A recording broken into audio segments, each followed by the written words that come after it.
Viewers, welcome to tasty but. இன்றைக்கு உங்களுக்கு எங்களோட சேனலில் ஒரு வித்தியாசமான ஒரு ஸ்நாக்ஸோடு வந்திருக்கிறேன். எங்களோட இலங்கையில் எங்களோட சைடில் ரொம்பவே ஃபேமஸான ஒரு சாப்பாடு தான் இந்த மாதிரி ஒரு கிழங்கு பொரியல் என்று சொல்கிறது. இங்கே பாருங்கள், இதுதான் இந்த கிழங்கு. கூடுதலாகவே இந்த கிழங்கு பொரியல் சாப்பிடாத கிழக்கு மாகாண பகுதியில் வசிக்கிறவங்க இருக்க மாட்டாங்க. அந்த அளவுக்கு டேஸ்டியான ஒரு பின்னேற சாப்பாடு தான் இது. இந்த கிழங்கு பொரியலை செய்யறதுக்கு என்னென்ன பொருட்கள் தேவை என்று சொல்லி நான் உங்களுக்கு காட்டுறேன், வாங்கும். இப்போ பாருங்க, இந்த கிழங்கு பொரியல் செய்யறதுக்கு இப்படி நான் கிழங்கு எடுத்து வெட்டி இருக்கிறேன். இதுல 1/2 கிலோவுக்கு கூட, அதாவது 500 கிராமுக்கு கூட 600 கிராமு கிட்ட இருக்குது. இப்படி வெட்டி இதை ஒரு 15 நிமிஷத்துக்கு தண்ணியில ஊற விடணும். இப்படி இந்த மாதிரி நான் ஊற விட்டுருக்கிற மாதிரி இப்படி ஊற விடுங்க. ஊற விட்டுட்டு இதுக்கு தேவையான அளவுக்கு உப்பு, முக்கியமா இதுக்குன்னு சொல்லி ஒரு பவுடர் ஒன்று செஞ்சுதான் அதுக்கு நாங்கள் போடுறது. அது என்னன்னு சொல்லி சொன்னா, இந்த இருக்குது காஞ்ச மிளகாய் ஒரு 6-7 காஞ்ச மிளகாய் எடுத்திருக்கிறேன். இப்படி வெட்டி வச்சிருக்கிறேன். விதையை நீக்கிட்டு உங்களுக்கு உரைப்பு வேணும்னா நீங்க விதையோட போட்டுக்கொள்ளலாம். ஒரு தேக்கரண்டி மிளகு வச்சிருக்கிறேன். இதுல 4 மேசக்கரண்டி இறால் கூனி எடுத்து வச்சிருக்கிறேன். பாருங்க, இறால் கூனி என்று சொன்னா இப்படி இருக்குது. இங்க பாருங்க, எல்லாம் கிளீன் பண்ணி வடிவா நான் வச்சிருக்கிறேன். இப்ப இந்த இறால் கூனி, இந்த காஞ்ச மிளகாய், இந்த மிளகு, இந்த 3ஐயும் நாங்க வறுத்துட்டு நல்லா மாவாக்க வேணும். நல்லா பவுடர் ஆக்கிட்டு தான் இதுக்குள்ள நாங்க போட வேணும். இப்ப அடுத்தது இதுக்கு செய்ய வேண்டியது ஒரு தக்காளி சம்பல் உண்டு.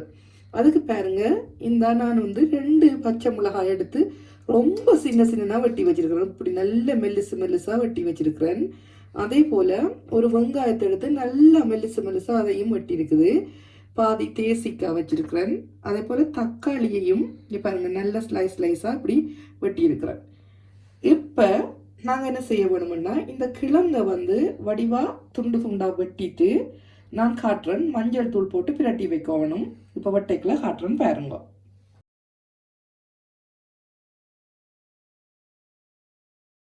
ஓகே, இப்ப பாருங்க, நான் இந்த கிழங்கெல்லாம் வெட்டிட்டேன். இந்த மாதிரி சைஸுக்கு இப்படி வெட்டி இருக்கிறேன். பெருசண்டா இப்படி பாதியா வெட்டி இருக்கிறேன். இல்லைன்னு சொல்லி சொன்னா இந்த மாதிரி ரவுண்டா சின்ன நாளை இப்படி வெட்டி இருக்கிறேன். இதுதான் இந்த அளவு கிணத்துல தான் வர வேணும். இப்ப இதுக்குள்ள நான் ஒரு தேக்கரண்டி மஞ்சள் தூள் போடுறேன். போட்டுட்டு அதே போல ஒரு தேக்கரண்டிக்கு நான் உப்பும் நல்லா போட்டுட்டு இதை நல்லா கையால மிக்ஸ் பண்ணி அப்படியே ஒரு 10-15 நிமிஷம் ஊற விட வேணும். இது ஊறிக்கொண்டு இருக்கக்குள்ள நாங்கள் இதுக்குள்ள போடுற அந்த பவுடரை வறுத்து மாவாக்கி வச்சுக்கொள்ள வேணும். இதை நல்லா அப்படி பிரட்டிட்டு நாங்கள் ஊற விடுவோம். இப்போ பார்த்தீங்கன்னா கிழங்கு அங்கால ஊறிக்கொண்டிருக்குது. அந்த டைமில் பார்த்து நான் அதுக்கு போடுறதுக்கான அந்த பவுடரை செய்ய போகிறேன். அதுக்கு முதல் நல்லா சட்டி கனமான அந்த அடி பக்கம் கனமான ஒரு பாத்திரத்தை எடுத்து நல்லா வச்சிருக்குது. அடுப்பில் வச்சு சூடறிட்டு இப்போ அதில் அந்த காஞ்ச மிளகாயை போட்டு நல்லா வறுக்க வேணும். நல்லா முருக வறுக்க வேணும். நெருப்பு நல்லா குறைச்சிருக்க வேணும். அடி சட்டி கனமான பாத்திரம் என்று சொல்லி சொன்னா தான் அது வடிவா தீயாம முருகி நல்லா வறுபட்டு வரும். இப்படி வறுத்து எடுத்துக்கொள்ள வேணும்.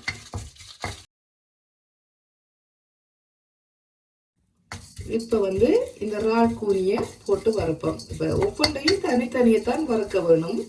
இந்த பாருங்க, நான் செத்த மிளகாயை வறுத்து இறக்கிட்டேன். அடுத்தது இந்த இறால் கூனியை வறுத்து கொள்ளுவோம். இப்படி ஒவ்வொன்றையும் தனியை போட்டு வறுத்து எடுத்துக்கொள்ளுங்க.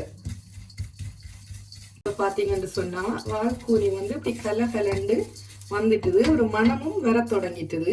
இந்த மாதிரி கை வச்சு பார்க்கும்போது உங்களுக்கு தெரியும் உதிரி மாதிரி வாரது. இப்ப இதையும் இறக்கி கொள்ளுவோம். இப்ப மிளகை போட்டு வறுத்து கொள்ளுவோம். மிளகு நல்லா பொரிஞ்சு ஒரு சத்தம் கேட்கும் வரைக்கும் நல்லா வறுக்க வேணும். அது பொரிஞ்சு வந்தோடனே அதையும் இறக்கி விடுவோம். இப்படி எல்லாத்தையுமே தனித்தனியா வறுத்து எடுத்துக்கொள்வோம். பிறகு எல்லாத்தையும் போட்டு மாவாக்குவோம். இப்ப பாத்தீங்கன்னா இந்த வறுத்த காஞ்ச மிளகா, வறுத்த மிளகு, வறுத்த இந்த இறால் கூனி எல்லாம் போட்டு தேவையான உப்பையும் போட்டு இப்படி நல்லா மாவாக்கி வச்சிருக்குது. இந்த பதத்துக்கு எடுத்துருக்கு. நல்லா பாருங்க, க்ளோஸ் அப்ல காட்டுறேன். இந்த பதத்துல எடுத்துருக்கு. உப்பை பார்த்துக்கொள்ளுங்க. இதுக்கு நல்ல அளவா உப்பு இருக்க வேணும். அதே நேரத்தில் இங்கே நான் அடுப்பில் சட்டி வச்சு இந்த மாதிரி எண்ணெய் விட்டுருக்குறேன் பொரிக்கிறதுக்கு. இந்த கிழங்க இந்த எண்ணெய் நல்லா கொதிச்சோடனே நாங்கள் இந்த கிழங்கை போட்டு பொரிச்செடுக்க வேணும். இப்போ கொதிக்கட்டும் எண்ணெய். ஓகே, இப்போ பார்த்தீங்கன்னா எண்ணெய் நல்லா கொதிச்சுட்டு நான் இந்த கிழங்கு எடுத்து இப்படி கொதிச்ச எண்ணெய்க்குள்ள கொஞ்சம் கொஞ்சமாக போட்டு பொரிய விட போகிறேன். எந்த பதத்தில் இதை இறக்க வேணும் வந்து நான் உங்களுக்கு பொரிக்கணும்னு பார்த்தேன்.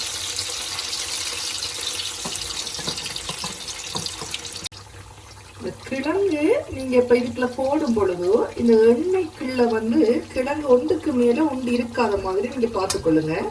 மற்ற விஷயம் எப்பவுமே கிழங்குக்கு மேலே எண்ணெய் இருக்க வேணும்.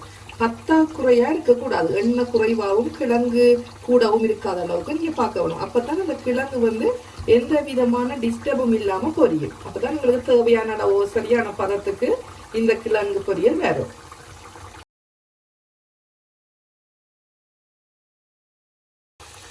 ஓகே, இப்போ பார்த்தீங்கன்னு சொன்னா ஒரு 4 நிமிஷமா இந்த கிழங்கு வந்து பொரிஞ்சு கொண்டிருக்குது. இப்போதான் நான் வந்து கரண்டி விட்டு இப்படி மிக்ஸ் பண்ணுறேன் உள்ள. இல்லைன்னா இடையில போடக்கூடாது. கரண்டி போட்டிங்கன்னா அது கிழங்கு பழுதா போயிடும். அதனால இந்த பாருங்க இப்போ இந்த மாதிரி வந்திருக்குது. இன்னும் கொஞ்சம் ஒரு நிமிஷம் போக நாங்கள் இறக்கலாம். ஆக முருகலா வேணும் என்று சொன்னீங்கன்னு சொன்னால் நீங்கள் இன்னும் கொஞ்சம் முருகை விட்டு இறக்குங்க. ஆனால் உண்மையிலேயே இந்த கிழங்கு பொரியல் முருகலா இருக்கக்கூடாது. நாங்கெல்லாம் சின்னல்ல சாப்பிட்டு வளர்ந்த பருவத்தில் அப்படி முருகலா இருக்கல. அதனால நாங்கள் முருகை விடுவதில்லை. அதே மாதிரி உங்களுக்கு விருப்பமான பதத்துக்கு நீங்கள் இறக்கி எடுத்துக்கொள்ளுங்க. ஓகே, இப்போ பாருங்க நான் கிழங்கெல்லாம் இறக்க போகிறேன். இங்கே பாருங்க இந்த பதத்தில் நான் இறக்குறேன். இறக்கி இப்படி ஒரு வடி மாதிரி ஒன்று எடுத்து நான் வச்சிருக்கிறேன். அதுக்குள்ள தான் இப்படி வைக்க போகிறேன். அந்த இறக்கின கிழங்கையெல்லாம் அதுக்குள்ள தான் போட போகிறேன். அதுக்கு நீங்கள் ஒரு கிச்சன் டவலோ எதுவுமே போடக்கூடாது. ஏன்னா நீங்கள் இந்த கிச்சன் டவல் போட்டிங்கன்னு சொன்னால், கிச்சன் பேப்பர் போட்டிங்கன்னு சொன்னால் அந்த கிழங்கு வந்து இழகிடும். இப்படி ஒரு நெட்டில் நீங்கள் எடுத்து போடும் பொழுதுதான் அந்த கிழங்கு இழகாமலுக்கு இருக்கும். அதுக்காகத்தான் இப்படி செய்கிறது. பேப்பரோ எதுவுமே இதுக்குள்ள நீங்கள் போடக்கூடாது. இப்படி சும்மா எடுத்து வச்சுட்டு இறக்கி கொள்ளுங்க. இப்படியே நாங்கள் எல்லா கிழங்கையும் பொரிச்செடுத்து கொள்ளுவோம். ஓகே, இப்போ நாங்கள் கிழங்கெல்லாம் பொரிச்சிட்டோம். இதுக்கு வந்து நாங்கள் இப்போ சம்பல் செய்ய போகிறோம். இதை எப்படி செய்யறேன்னு நான் உங்களுக்கு காட்டித்தாரேன். பாருங்கோ, வெட்டின தக்காளியை இதுக்குள்ள அப்படியே ஆட் பண்ணுங்க. நான் காட்டின மாதிரி ஸ்லைஸாக சின்ன தான் இருக்க வேணும். அப்போ தான் அது நல்லா இருக்கும். இந்த மாதிரி இருக்க வேணும். அடுத்தது இந்த க்ரீன் சில்லி இந்த இருக்குது. இதையும் ஆட் பண்ணிக்கொள்ளுங்க. அடுத்தது நான் கொஞ்சம் மிளகு தூள் போடுறேன். நான் இதை நீங்கள் விருப்பம்னா போடுங்க. உரைப்பு கூட வேணுமெண்டா போட்டுக்கொள்ளலாம். மிளகு ஒன்றும் பிரச்சனை இல்லை, தனி நல்லம் உடம்புக்கு. அடுத்தது இந்த இருக்கு சின்ன வெட்டின வெங்காயம். இதையும் இதோட ஆட் பண்ணிக்கொள்ளுங்க. மேலதிகமாக தேவையான அளவு உப்பை போடுங்க. உங்களுக்கு இந்த சம்பலுக்கு எவ்வளோ உப்பு தேவையோ அதை போட்டுக்கொள்ளுங்க. தேசிக்காய் நான் பாதி புளிஞ்சு விடுறேன். இப்படி உப்பு, புளிப்பு, உரைப்பு மூன்றும் பெர்ஃபெக்டாக இருக்க வேணும் இந்த சம்பலுக்கு. ஓகே, இப்போ இது எல்லாத்தையும் போட்டு நல்லா ஒரு மிக்ஸ் பண்ண வேணும். நீங்கள் இப்படி மிக்ஸ் பண்ணிவிட்டு இதில் என்னென்னு சொன்னால் இதுக்குள்ள வந்து ஒரு கொஞ்சம் தண்ணி விட வேணும். அந்த தண்ணி தான் அந்த கிழங்கு பொரியலுக்கு மேலால் நாங்கள் ஊற்றக்குள்ள எல்லாத்துலேயும் அந்த ஊறி வாடுறது. அதுக்காக நான் இதில் வந்து 2 டேபிள் ஸ்பூன் தண்ணி எடுத்து வச்சிருக்கிறேன். இப்படி அதை இதுக்குள்ள ஊற்றிட்டு நல்லா இப்படி நசிச்சு விடுங்க. அந்த தக்காளி எல்லாம் இந்த நசிப்பட்டும் நசிப்படாமலும் இருக்கிற மாதிரி, அரைவாசு நசிப்பட்ட மாதிரியும் அப்படி ஆன ஒரு ஸ்டெப்பில் செஞ்சு எடுத்துக்கொள்ளுங்க. ஓகே, இப்போ பாருங்க எல்லாம் ரெடி ஆயிட்டு. கிழங்கு பொரிச்சாச்சு, தூள் ரெடி, சம்பல் ரெடி. இதை எப்படி மிக்ஸ் பண்ணுறதுன்னு உங்களுக்கு நான் காட்டுறேன். பாருங்க, இப்போ நாங்கள் கிழங்கு எடுத்து இப்படி இதுக்குள்ள போட்டுக்கொள்கிறோம்.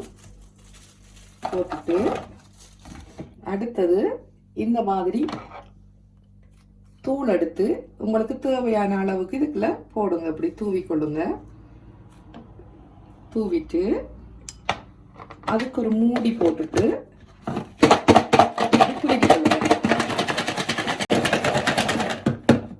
ஓகே, இப்போ கொஞ்சம் குலுக்கிட்டோம். நாங்கள் இப்போ திறந்து கொள்ளுவோம். இப்போ பாருங்க, இந்த தூள் எல்லாம் நல்லா கிழங்கோட மிக்ஸ் ஆகிருக்குது. இந்த டைமில் நாங்கள் என்ன செய்ய வேணும், இந்த சம்பல்ல எடுத்து கொஞ்சத்தை இப்படி இதுக்குள்ள போட்டுட்டு அந்த அதில் இருக்கிற அந்த ஜூஸையும் எடுத்து இப்படி விட்டுட்டு மேலால் திருப்பி நாங்கள் கிறுக்கி எடுத்து கொள்ளணும். இதை பாருங்க அப்படி வச்சுட்டு திருப்பி மூடிட்டு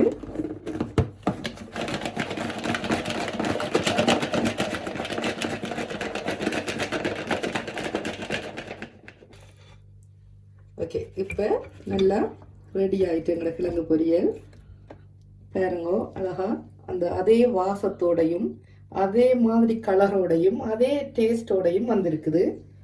நாங்கள் மேலால் அந்த சம்பல் எடுத்து இப்படி போட்டுக்கொள்ளுவோம்.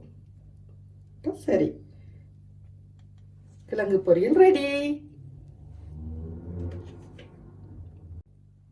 ஓகே, இனி உங்களுக்கு நான் இந்த கிழங்கு பொரிய வடிவா டிஷ் அவுட் பண்ணிட்டு எல்லாத்தையும் நீட்டாக வடிவா செஞ்சுட்டு உங்களுக்கு காட்டுறேன்.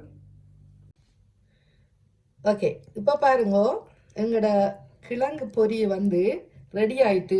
இங்கே பாருங்க எப்படி வடிவா வந்திருக்குதுன்னு சொல்லி நல்லா அழகா சம்பல் எல்லாம் பட்டு இந்த ரால்கூனி தூளோட. ரால்கூனி என்றாலே தெரியும் தானே உங்களுக்கு எல்லாருக்கும் எப்படி வாசம் வரும்னு சொல்லி வீட்டில் அதை வறுக்கக்குள்ளேயே அந்த மனம் வந்துடும் வெளியில்.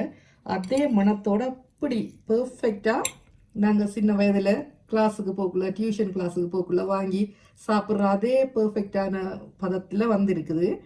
அழகாக வந்திருக்குது. நீங்களும் வடிவாக இதை செஞ்சு சாப்பிட்டு பாருங்க. மறந்த ஒரு சாப்பாடாக இருக்குது மனையமான பேர். ஆனால் இப்போ நீங்கள் இதை பார்த்துட்டு இந்த வீடியோவை பார்த்துட்டு செஞ்சு பாருங்க. உண்மையிலேயே செஞ்சு பார்த்துட்டு எனக்கு கமெண்ட்ஸில் சொல்லுங்கள். அடுத்தது இதில் பாருங்க, இங்கே நான் வந்து கிழங்கு பொரியலோட சேர்த்து உங்களுக்கு பாபத்தையும் வச்சிருக்கிறேன்.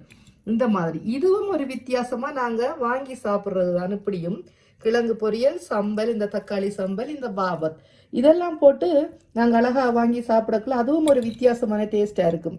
அதுதான் இந்த பாபத் உண்மையிலேயே பெர்ஃபெக்ட் கிழங்கு பொரியலுக்கு தான். இந்த ஆட்டு குடல் பொரியல் நான் பொரிச்சது இந்த கிழங்கு பொரியல் செய்கிறதுக்காக தான். பாருங்க இப்படி வந்திருக்குதுன்னு சொல்லி இது உண்மையிலேயே இது எல்லாத்தையும் சேர்த்து வச்சு சாப்பிடக்குள்ள பெர்ஃபெக்டாக இருக்கும். நல்ல ஒரு டேஸ்ட் வரும்.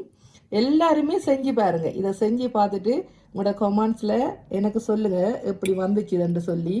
பழைய ஒரு சாப்பாடை உங்களுக்கு நான் ஞாபகப்படுத்திருக்கிறேன். அதில் எனக்கு சந்தோஷம்தான்.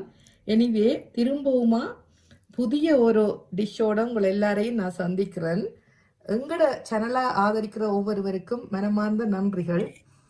மறக்காதீங்க பக்கத்தில் இருக்கிற பெல் பட்டனை ப்ரெஸ் பண்ணிங்க. அப்போ தான் நான் போடுற ஒவ்வொரு வீடியோக்களும் உங்களுக்கு வந்து சேரும் உடனே. நன்றி.